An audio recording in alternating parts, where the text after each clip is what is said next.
ನ್ಯಾಯಮೂರ್ತಿಗಳು ಅದಕ್ಕೆ ಸಂಬಂಧಪಟ್ಟ ಸೂಕ್ತವಾದ ಕ್ರಮಗಳನ್ನು ಕೈಗೊಂಡಿದೆ. ನಂಬರ್ 1. ಇಲ್ಲಿ ಯಾವುದೇ ಕ್ರಮಗಳಾಗ್ತಾ ಇಲ್ಲ. ಅಲ್ಲೊಂದು ಮಾಧ್ಯಮ ಹೋಗಿ ದಿಟ್ಟತನದಿಂದ ಅದನ್ನು ಜಗತ್ತಿಗೆ ತಿಳಿಸುವಂಥ ಪ್ರಯತ್ನವನ್ನು ಮಾಡ್ತಾ ಇದೆ. ನನಗನ್ನಿಸ್ತಾ ಇಲ್ಲ ಸಮ್ಟೈಮ್ಸ್ ಈ ಮಹಿಳಾ ಆಯೋಗಗಳು ಕೂಡ ಯಾಕೆ ಇದರ ಬಗ್ಗೆ ಧ್ವನಿ ಎತ್ತೋದಿಲ್ಲ ಅಂತ ಯಾಕೆ ಧ್ವನಿ ಎತ್ತುತ್ತಾ ಇಲ್ಲ ಅಂಥೇಳಿ. ಆದರೆ ರಿಪಬ್ಲಿಕ್ ಬಾಂಗ್ಲಾದ ನಮ್ಮ ರಿಪೋರ್ಟರ್ ಅದನ್ನು ಇಡೀ ಜಗತ್ತಿಗೆ ತಿಳಿಸುವಂಥ ಪ್ರಯತ್ನವನ್ನು ಪ್ರಾಮಾಣಿಕವಾಗಿ ಮಾಡಿದ್ದಾರೆ. ಆ ಸಂದರ್ಭದಲ್ಲಿ ಅವರ ಅರೆಸ್ಟ್ ಆಗಿದೆ. ಇದು ಯಾರು ಮಾಡಬೇಕಾಗಿತ್ತು? ಈಗ ನಮ್ಮ ರಿಪಬ್ಲಿಕ್ ತಂಡ ಪಶ್ಚಿಮ ಬಂಗಾಳದ ಹೈಕೋರ್ಟ್ ಮುಖ್ಯ ನ್ಯಾಯಮೂರ್ತಿಗಳಲ್ಲೂ ಕೂಡ ಅಪೀಲ್ ಮಾಡ್ತಾ ಇದೆ.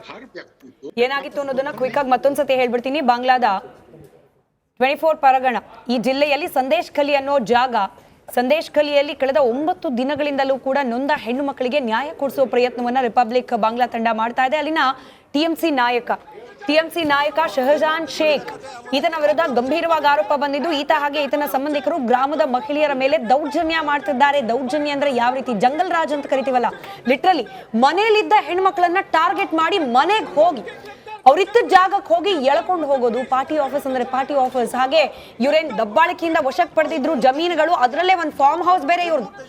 ಆ ಫಾರ್ಮ್ ಹೌಸಿಗೆ ಕರ್ಕೊಂಡು ಹೋಗಿ ಗಂಟೆ ಗಟ್ಲೆ ದಿನಗಟ್ಲೆ ನಿರಂತರವಾಗಿ ಲೈಂಗಿಕ ದೌರ್ಜನ್ಯ ಆ ಹೆಣ್ಣು ಮಕ್ಕಳ ಮೇಲೆ. ಅಂಥ ಒಂದು ಘಟನೆಯನ್ನ ಬೆಳಕಿಗೆ ತಂದಿದ್ದು ನಮ್ಮ ರಿಪಬ್ಲಿಕ್ ಬಾಂಗ್ಲಾ ತಂಡ ನಿರಂತರವಾಗಿ ವರದಿಯನ್ನ ಪ್ರಸಾರ ಮಾಡ್ತಲೇ ಇದೆ. ಅದೇ ಜಾಗದಲ್ಲಿ ಸಂದೇಶ್ ಖಲಿಯಲ್ಲೇ ನಿಂತು ನಮ್ಮ ಬಾಂಗ್ಲಾ ಪ್ರತಿನಿಧಿ ಶೋ ಮಾಡ್ತಿದ್ದ ಸಂದರ್ಭದಲ್ಲಿ ಏಕಾಏಕಿ ನುಗ್ತಾರೆ ಪೊಲೀಸರು. ಅವರನ್ನ ವಶಕ್ಕೆ ಪಡ್ಕೊಂಡು ಹೋಗಿರೋದು ನೀವು ದೃಶ್ಯದಲ್ಲಿ ಗಮನಿಸ್ತಾ ಇದ್ರಿ. ಇವತ್ತು ಏನಾಯ್ತು ಅನ್ನೋದನ್ನ এই মুহূর্তে যদি দেখা যায় আমাদের একজন সাংবাদিককে গ্রেফতার করা হচ্ছে, একজন সাংবাদিককে গ্রেফতার করা হচ্ছে, কয়েকজন সাংবাদিককে গ্রেফতার করা হচ্ছে সন্দেশখালীতে। সন্দেশখালীর কথা বলার জন্য একজন সাংবাদিককে গ্রেফতার করছে পুলিশ, গ্রেফতার করছে পুলিশ। এই মুহূর্তে ছবি দেখানোর চেষ্টা করবো। গ্রেফতার করছে পুলিশ একজন সাংবাদিক সন্দেশখালীতে এসে না মায়েদের হয়ে কথা বলার জন্য একজন সাংবাদিককে গ্রেফতার করছে পুলিশ। এই মুহূর্তে সেই ছবি ಸಂದೇಶ್ ಖಾಲಿಯಲ್ಲಿ ವರದಿ ಮಾಡ್ತಾ ಇದ್ದ ವೇಳೆ ಈ ಹಿಂದೆ ಕೂಡ ಬಾಂಗ್ಲಾ ವರದಿಗಾರರ ಮೇಲೆ ಹಲ್ಲೆಯಾಗಿತ್ತು. ನಾನು ಇದರ ಹಿನ್ನೆಲೆಯನ್ನು ನಿಮಗೆ ಹೇಳ್ತಾ ಇದ್ವಿ.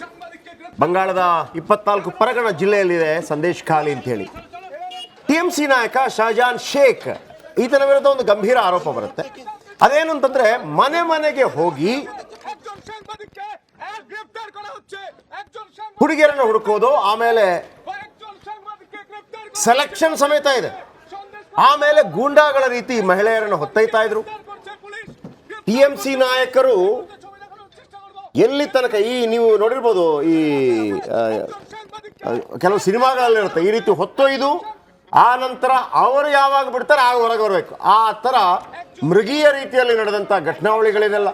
ಅದು ಕೂಡ ಒಂದು ಪ್ರಜಾತಂತ್ರ ರಾಷ್ಟ್ರದಲ್ಲಿ. ಸುಮಲತಾ ಅವರು ಸಂಸದೆ ದೂರವಾಣಿ ಸಂಪರ್ಕದಲ್ಲಿ. ಮೇಡಮ್ ನಮಸ್ಕಾರ.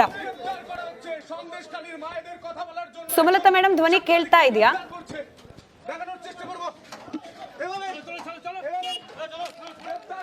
ರೈಟ್, ಸಂಪರ್ಕ ಕಡಿತವಾಗಿದೆ.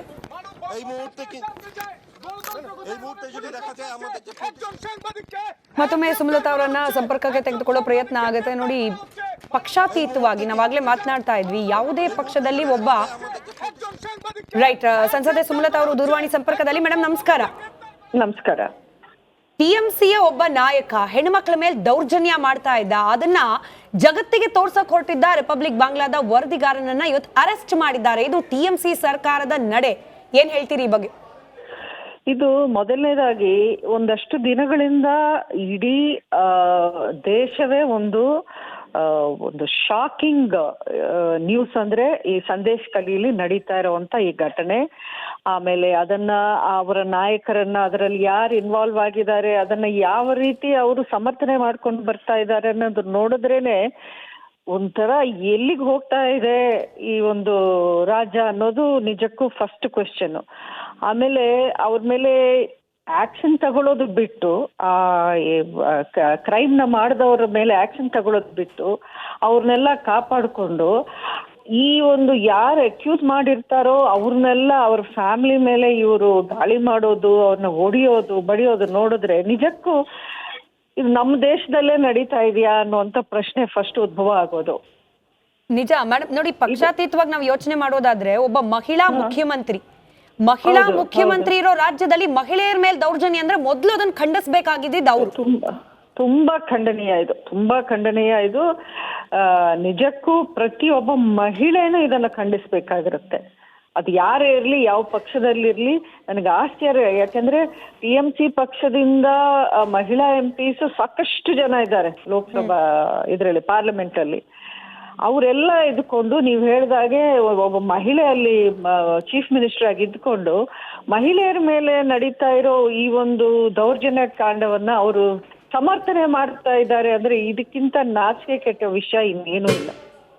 ಅದಾದ್ಮೇಲೆ ಒಬ್ಬ ರಿಪೋರ್ಟರ್ ಅಲ್ಲಿ ಹೋಗಿ ಅದನ್ನ ಕವರ್ ಮಾಡೋಕ್ ಹೋದ್ರೆ ಅವ್ರನ್ನ ಅರೆಸ್ಟ್ ಮಾಡ್ತಾರೆ ಅಂದ್ರೆ ಅಲ್ಲಿ ಯಾವ ರೀತಿ ರಾಜ್ಯ ನಡೀತಾ ಇದೆ, ಯಾವ ರೀತಿ ಆಡಳಿತ ನಡೀತಾ ಇದೆ ಅನ್ನೋದು ತುಂಬಾ ಈಸಿಯಾಗಿ ಆಬ್ವಿಯಸ್ ಆಗಿ ಗೊತ್ತಾಗ್ತಿದೆ. ಕೇವಲ ಒಂದು ವೋಟ್ ಬ್ಯಾಂಕ್ ಇವರ ಬಳಿ ಬಹಳ ಸ್ಟ್ರಾಂಗ್ ಆಗಿರುತ್ತೆ ಆ ಭಾಗದಲ್ಲಿ. ಆಮೇಲೆ ಅಕ್ರಮ ನುಸುಳುಕೋರರು ಇವರಿಗೆಲ್ಲ ವೋಟರ್ ID ಮಾಡಿರ್ತಾರೆ. ಈ ಒಂದು ಕಾರಣಕ್ಕಾಗಿ ನಾವು ಇಷ್ಟೆಲ್ಲ ಮಾತಾಡ್ತೀವಲ್ಲ, ಒಂದು ಹೆಣ್ಣು ಮಕ್ಕಳ ವಿಚಾರವನ್ನು ಇಷ್ಟೊಂದು ನಿರ್ದಾಕ್ಷಿಣ್ಯವಾಗಿ ಒಂದು ರೀತಿಯಲ್ಲಿ ಕಣ್ಣ ಎದುರು ಎಲ್ಲವೂ ನಡೀತಾ ಇದ್ರು, ವಿಡಿಯೋಗಳಿದ್ರು, ಎಲ್ಲವೂ ಇದ್ದಾಗಲೂ ಕೂಡ ಸೈಲೆಂಟ್ ಆಗಿ ನಿಲ್ಲೋದು ಅಂದರೆ ಎಲ್ಲಿಗೆ ಹೋಗ್ತಾ ಇದೀವಿ ನಾವು ಆಗಿದ್ರೆ? ಅಲ್ಲ, ಅವ್ರು ಸೈಲೆಂಟ್ ಆಗಿಲ್ಲ. They are defending them. ಇವರು ಪ್ರೊಟೆಕ್ಟ್ ಮಾಡ್ತಾ ಇದ್ದಾರೆ, ಅವ್ರನ್ನ ಪ್ರೊಟೆಕ್ಟ್ ಮಾಡ್ತಾ ಇದ್ದಾರೆ ಇವರು. ಅದು ಕೇವಲ ಅದೊಂದು ಸಮುದಾಯ ಅಂತ ಇರ್ಬೋದು ಅಥವಾ ಅವರ ಪಾರ್ಟಿಗೆ ಸಂಬಂಧಪಟ್ಟವರು ಅಂತಾನೆ ಇರ್ಬೋದು, ಬಟ್ ಅವ್ರನ್ನ ಇವರು ಪ್ರೊಟೆಕ್ಟ್ ಮಾಡ್ಕೊಂಡು ಬರ್ತಾ ಇದ್ದಾರೆ. ಇದು ಬಿಗ್ ಅಫೆನ್ಸ್ ಇವ್ರು ಮಾಡ್ತಾ ಇರೋದು. ಇದನ್ನ ಯಾರೇ ಸುಮ್ಮನೆನೂ ಬಿಡಬಾರ್ದು. I think it is high time ಇದನ್ನ ಸೆಂಟ್ರಲ್ ವತಿಯಿಂದಾನೇ ಏನಾದ್ರೂ ಆಕ್ಷನ್ ತಗೊಳ್ಬೇಕಾಗಿರೋ ಒಂದು ಟೈಮ್ ಬಂದಿದೆ ಅನ್ನೋದು ನನ್ನ ಅನಿಸಿಕೆ. ಎಕ್ಸಾಕ್ಟ್ಲಿ. ಹೇಳಿ ಮ್ಯಾಮ್, ಹೇಳಿ.